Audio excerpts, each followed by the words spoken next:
आज एपीजे अब्दुल कलाम जी के जीवन से संबंधित कुछ खास बातें आपके साथ साझा करने के लिए उपस्थित हूँ। एक विलक्षण व्यक्तित्व 27 जुलाई 2015 को हमेशा के लिए इस संसार को अलविदा कह गया। भारत की अग्नि मिसाइल को उड़ान देने वाले मशहूर वैज्ञानिक और पूर्व राष्ट्रपति एपीजे अब्दुल कलाम जी नहीं रहे। शिलोंग IIM में लेक्चर देते हुए उन्हें दिल का दौरा पड़ा। आनन फानन में अस्पताल ले जाया गया, लेकिन डॉक्टर कुछ नहीं कर सके। 83 वर्ष के कलाम साथ छोड़ चुके थे।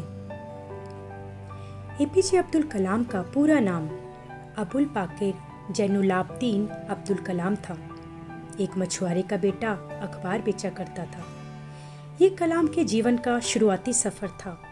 वे देश के चोटी के वैज्ञानिक बने और फिर सबसे बड़े राष्ट्रपति पद को भी शोभायमान किया। वे करोड़ों युवाओं के प्रेरणा स्रोत रहे। अपनी वाक्कला से हजारों की भीड़ को मंत्रमुग्ध करते रहे। युवाओं में नया करने का जोश और हौसला भरते रहे। 2 दर्जन किताबों में अपने अनुभव का निचोड़ पेश किया, लेकिन अंत तक ट्विटर प्रोफाइल पर खुद को एक लर्नर बताते रहे। ट्विटर पर उनका परिचय इस तरह है: scientist, teacher, learner, writer. Bharat के 11वें राष्ट्रपति के रूप में सेवाएं दी। 2020 तक भारत को आर्थिक रूप से समृद्ध बनाने के लिए काम कर रहा हूँ। ऐसा परिचय उन्होंने ट्विटर पर दिया हुआ है। एपीजे अब्दुल कलाम का जन्म 15 अक्टूबर 1931 को दक्षिण भारतीय राज्य तमिलनाडु के रामेश्वरम में हुआ। पेशे से नाविक, कलाम के पिता ज्यादा पढ़े लिखे नहीं थे। ये मछुआरों को नाव किराए पर दिया करते थे। 5 भाई और 5 बहनों वाले परिवार को चलाने के लिए पिता के पैसे कम पड़ जाते थे। इसलिए शुरुआती शिक्षा जारी रखने के लिए कलाम को अखबार बेचने का काम भी करना पड़ा। 8 साल की उम्र से ही कलाम सुबह 4 बजे उठते थे और नहाकर गणित की पढ़ाई करने चले जाते थे। सुबह नहाकर जाने के पीछे कारण यह था कि प्रत्येक साल 5 बच्चों को मुफ्त में गणित पढ़ाने वाले उनके टीचर बिना नहाए आए बच्चों को नहीं पढ़ाते थे। ट्यूशन से आने के बाद वो नमाज पढ़ते थे और इसके बाद सुबह 8 बजे तक रामेश्वरम रेलवे स्टेशन और बस अड्डे पर न्यूज़पेपर बांटते थे। कलाम एरोस्पेस टेक्नोलॉजी में आने के पीछे अपनी 5वीं क्लास के टीचर सुब्रमण्यम अय्यर को बताते हैं। वो कहते हैं, वो हमारे अच्छे टीचर्स में से थे। एक बार उन्होंने क्लास में पूछा कि चिड़िया कैसे उड़ती है। क्लास के किसी छात्र ने इसका उत्तर नहीं दिया, तो अगले दिन वो सभी बच्चों को समुद्र के किनारे ले गए। वहाँ कई पक्षी उड़ रहे थे। कुछ समुद्र किनारे उतर रहे थे तो कुछ बैठे थे। वहाँ उन्होंने हमें पक्षी के उड़ने के पीछे के कारण को समझाया। साथ ही पक्षियों के शरीर की बनावट को भी विस्तार पूर्वक बताया, जो उड़ने में सहायक होता है।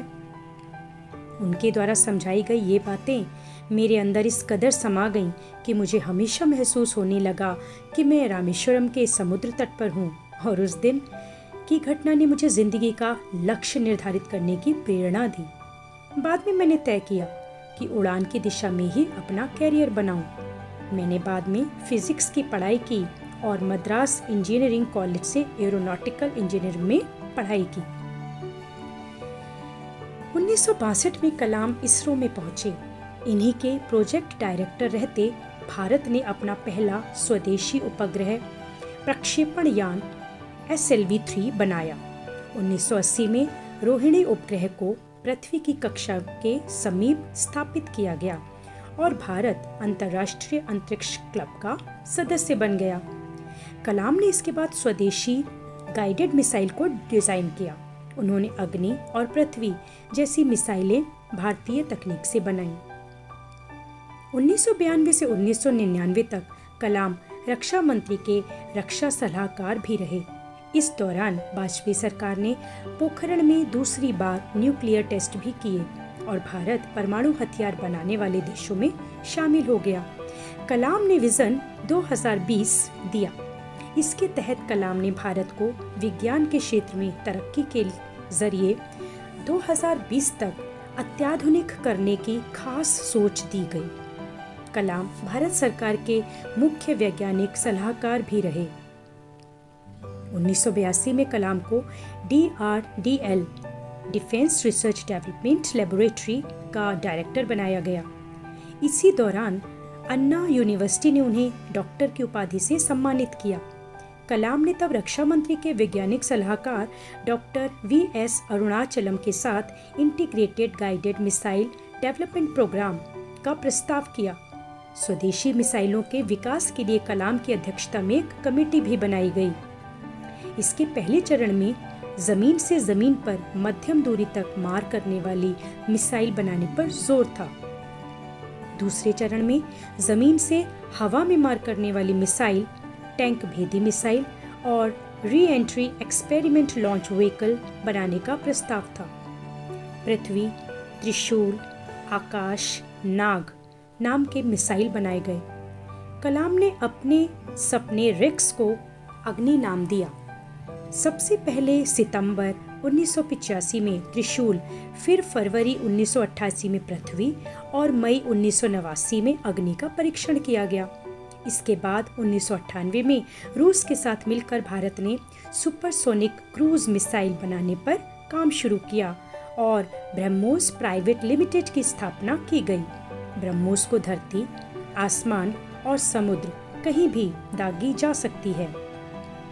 इस सफलता के साथ ही कलाम को मिसाइल मैन के रूप में प्रसिद्धि मिली और उन्हें पद्म विभूषण से भी सम्मानित किया गया।